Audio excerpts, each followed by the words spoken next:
Bonjour auditeurs de Sucre Radio, Vincent Côté au micro, j'espère que vous allez bien. Aujourd'hui, je reçois Mathieu Bisson qui vient nous parler du SEL, S-E-L, c'est le système d'échange local ici à Saguenay. C'est nouveau dans la région, il y en a d'ailleurs dans le monde, mais on va démystifier un peu c'est quoi là, cet échange-là, cette collaboration-là.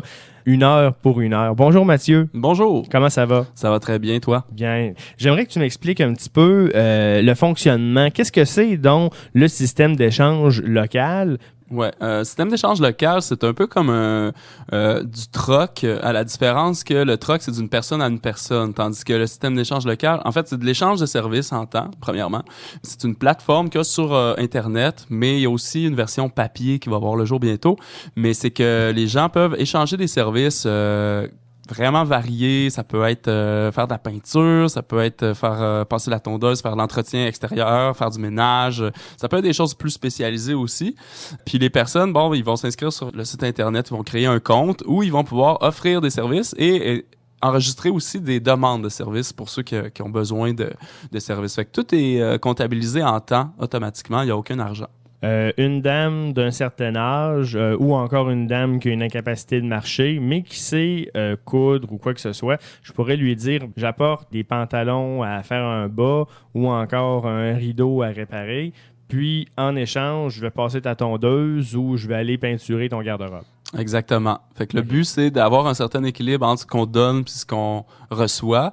Mais donne-moi un exemple de déséquilibre, par exemple. Qu'est-ce qui serait pas équitable? Parce qu'on pense souvent, tu sais, des travaux manuels. Est-ce qu'il y a des trucs que de facto, vous allez dire, ben ça peut pas vraiment s'échanger? Ou... pas encore. Je pense qu'on est vraiment ouvert à toutes les formes de services. Et ce qui est justement important de savoir, c'est que tous les services ont une valeur égale. C'est le temps, dans le fond. La valeur, c'est le temps. Fait qu'il y a pas de... Sur le marché du travail, souvent, on va donner une valeur supérieure à ceux qui ont, mettons, une plus haute, une formation supérieure, spécialisée. Exemple, médecine, avocat, tout ça. Ben, c'est des services qui pourraient se retrouver dans le SEL, sous toute réserve, par exemple. Là. Ça veut dire que quelqu'un qui a une formation d'avocat pourrait dire, par exemple, je suis prêt à donner des conseils juridiques familiales ou quoi que ce soit à une personne qui viendrait m'aider à couper du bois à mon chalet. Tout à fait. La personne pourrait orienter les personnes. Ça peut être conseil en habitation, des fois, tu sais, des choses comme ça qu'on connaît pas, des domaines qu'on connaît pas, mais qu'il y en a d'autres qui connaissent parce que tout le monde est riche de 24 heures,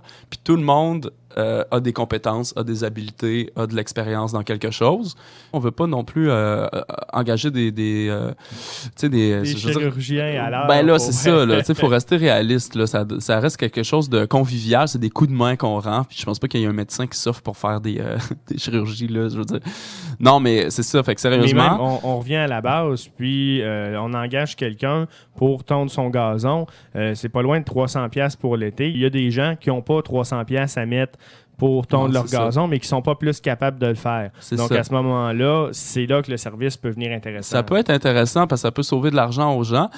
L'idée aussi, c'est qu'on veut pas trop que ce soit fréquent, comme là, tondre le gazon tout l'été. Si la personne s'engage à faire ça, c'est qu'elle donne peut-être quelques heures chaque semaine. Ben là, ça fait qu'elle s'accumule des heures, mais il faut au moins qu'elle s'assure de pouvoir les rendre. Puis, faut pas créer non plus de situation où les personnes vont être prises dans une relation. Il faut que les personnes mettent leurs limites. Donc, si on se fait demander un service, il faut être libre de dire non. Quand je pense à échange, je pense souvent à tondre le gazon. Tondre le gazon, oui, mais il y a d'autres choses que tondre le gazon. Puis en même temps, tondre le gazon, c'est quelque chose qu'on fait seul. Coudre, c'est quelque chose qu'on fait seul. Peinturer, on peut le faire en gang. Y a-t-il des moyens de se mettre comme en groupe pour accomplir des plus grandes choses? C'est ça, justement, la différence aussi avec le troc, c'est que c'est pas d'une personne à une personne tout le temps. Ça peut être, en particulier, d'une personne à une personne, mais il y a les échanges qu'on dit de groupe ou collectif, qui sont des échanges où, par exemple, il y a une personne qui va donner un cours de danse à un groupe. Bon. Ça, c'est un exemple. Ça peut être un cours, ça peut être un atelier de fabrication de cabane à oiseaux, peu importe, des trucs artisanaux. Fait que la personne va offrir de son temps pour le groupe, et puis là, ça va être comptabilisé un petit peu différemment, là, mais ça, c'est aussi possible. C'est ça. Et là, qu'est-ce qui arrive? Je veux dire, si une personne donne un cours à 30 personnes, est-ce que les 30 personnes doivent 2 minutes à la personne qui est en avant ou est-ce que chaque personne doit 1 heure, donc la personne est 29 heures over? Qu'est-ce qui se passe? Ben, jusqu'ici, ce qu'on s'est dit, c'est qu'on allait... la personne qui donne le service va recevoir le nombre d'heures qu'elle a mis à organiser son activité. Donc, la préparation, le temps où elle le réalise, elle va recevoir ce nombre d'heures-là du CEL et toutes les personnes qui en ont bénéficié, s'ils reçoivent, mettons, 1 heure ou 2, bon, mettons que c'est 2 heures, ben, les personnes vont donner leurs 2 heures au CEL parce que le CEL lui-même a une banque d'heures. Donc là, ça permet comme un peu d'absorber tout ça parce que là, ça serait un peu trop, là, tu sais, il y en a qui en profiteraient puis ça serait déséquilibré. Donc, les échanges de groupe, c'est comme ça qu'on fonctionne. Sinon, je voulais en venir aussi à des échanges de type associatif, c'est-à-dire que la personne va pouvoir offrir de son temps pour l'organisation, pour son implication dans le CEL. Donc, si elle fait des tâches liées à, je sais pas, la gestion de compte des membres, ça peut être les inscriptions, ça peut être organiser des événements pour le CEL, ben la personne va pouvoir donner de son temps au CEL et puis elle va recevoir le nombre d'heures qu'elle aura donné. On parle des fois de la contribution de 10 $ au départ. Ben, si la personne ne peut pas se l'offrir, on est bien ouvert à ce que la personne puisse donner son temps pour le CEL. Puis souvent, on se fait demander, moi, je sais pas qu'est-ce que je pourrais donner comme service. Mais moi, je leur dis dans ce temps-là, allez voir les demandes. Puis vous allez voir, des fois, c'est des choses bien simples, mais qui font l'affaire des personnes. Fait que parce que ça va d'un sens comme de l'autre. Il y a aussi des demandes. Là, vous avez un site web. C'est ça. Sur le site web sont affichées les dernières offres, les dernières demandes. Fait que s'il y a une personne qui demande moi, je donne l'exemple de nourrir mon chat, ben, parce que je m'en vais des fois à l'extérieur de la région, ben, tout le monde peut faire ça. Là, il y a les formations.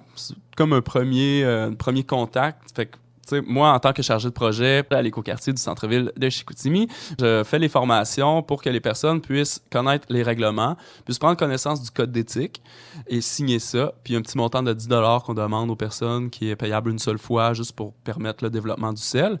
Puis, dans le fond, la personne doit signer ça, les règlements, le code d'éthique. Tu parlais des formations. Comment est-ce qu'on fait pour s'y inscrire? Pour s'inscrire, premièrement, on peut créer un compte, mais il ne sera pas actif tant qu'on n'aura pas eu la formation. Donc, l'idée, c'est d'aller sur le site web ou sur la page Facebook, CEL Saguenay, SEL, espace Saguenay, membres et intéressés. Il y a aussi la page Facebook CEL Saguenay et il y a le site Internet CEL Saguenay, SEL Saguenay.org. Donc, sur le site Internet, il y a un calendrier là, où on peut voir les dates des formations. Là, c'est pas encore fixe, mais il y en a régulièrement. Donc, la personne peut aller voir c'est quand ça se passe. Ça peut être de jour comme de soir. Puis là, la personne va prendre connaissance des règlements, du code d'éthique, etc. Et puis là, après, elle va pouvoir créer son compte sur le site Internet. Puis moi, en ayant donné la formation, je vais pouvoir débloquer son compte. Et puis là, la personne va pouvoir enregistrer des offres, enregistrer des demandes. C'est la première expérience ici à Saguenay, au Saguenay. Est-ce que tu peux me parler des autres mouvements CEL? Oui, ben c'est ça. Nous, c'est très récent, en fait, là, mais comme effectivement, il y a au-dessus de 40 CEL au Québec, dont les accorderies. Souvent, on n'entend pas parler, c'est surprenant. On se dit « Ah, wow, c'est donc bien le fun comme initiative », mais ça date pas d'hier. Les CEL... ça date, en fait, la première expérience que je connais date de 1929, quand il y a eu la crise, où là, des personnes se sont organisées entre eux pour un peu encaisser le coup. On parle de résilience locale, de résilience des communautés. Fait que ça vient d'une impulsion d'une collectivité ou des collectivités pour un peu sortir du système économique traditionnel, là, pour pas dire dominant. Fait que quand le système est en crise, ben un CEL, ça peut permettre justement de limiter un petit peu la pauvreté, l'isolement social. C'est ouvert à tout le monde, fait que tout le monde peut participer. Donc des CEL, il y en a des centaines à travers le monde. Il y en a beaucoup en Europe, il y en a beaucoup en Amérique du Nord, mais il y en a un peu partout là, ailleurs dans le monde. Puis ça s'inscrit aussi dans un mouvement collaboratif. Il y a des livres qui ont été écrits récemment sur la société collaborative que je trouve très intéressante. C'est l'idée de réduire un peu les intermédiaires entre les producteurs et les consommateurs, sous toutes sortes de formes. Puis ça, c'est un peu de créer de la richesse collectivement sans nécessairement impliquer de l'argent là-dedans. Exemple, Wikipédia, ça peut être un exemple de création collective. C'est tout ce qu'il y a de open source sur Internet, avec les réseaux sociaux, il y a de la connaissance, il y a de l'information qui circule. Kijiji, je trouve que ça peut faire partie de ça, dans le sens qu'on est tous un peu des producteurs-consommateurs, puis il y a même un nouveau terme qui existe qui s'appelle les prosommateurs. Donc, c'est l'idée d'être producteur et consommateur à la fois. Fait que dans le sel, Saguenay, comme dans d'autres sels, c'est un petit peu le principe qu'on reproduit ici, là. OK. Est-ce que vous avez fait appel à des gens d'expérience pour bâtir le sel Saguenay? Ça fait un petit moment qu'on y pense à l'écoquartier. J'avais connu la corderie à Québec. Plus tard, on avait fait un forum avec Saguenay en transition. Puis là, il y a les partageurs à Alma qui ont décollé en janvier 2015. J'ai eu la formation des partageurs, mais sans vouloir être membre des partageurs. C'était plus pour voir eux autres comment ils avaient mis ça en place. Puis là, il y a une plateforme qu'on a eue gratuitement, ça s'appelle Community Forge. C'est en Europe. Eux, c'est des bénévoles, un petit peu comme justement le mouvement collaboratif. Là, c'est tout du monde qui donne de leur temps pour développer des plateformes CEL, système d'échange locaux. Donc, on a eu l'aide, le soutien des partageurs, un peu de coaching, puis un peu d'aide aussi, évidemment, avec la plateforme qu'on a eue gratuitement. Vos objectifs pour 2015-2016? C'est d'avoir le plus de membres possible, parce que plus que de diversité d'offres et de personnes qui participent, plus que ça risque de bien fonctionner, parce qu'on va avoir besoin de services, on va aller voir, puis il y a plus de chances de l'avoir. Donc, ça dynamise les échanges. Fait qu'on s'était donné au départ 100 membres actifs dans la première année.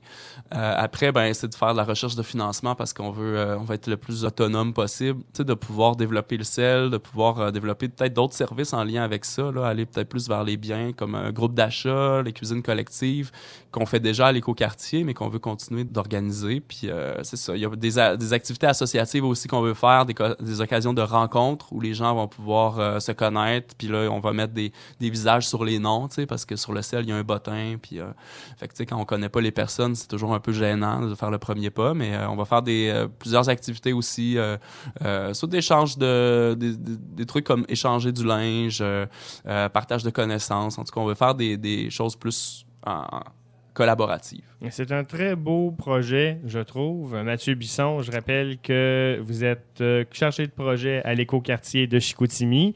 Merci beaucoup. Et je rappelle à tout le monde qui écoute la capsule que vous pouvez vous renseigner sur Internet, SEL Saguenay, SEL Saguenay, sur Google, sur Facebook aussi, pour connaître les dates des formations. Une bonne journée à tous, de retour à Soc Radio.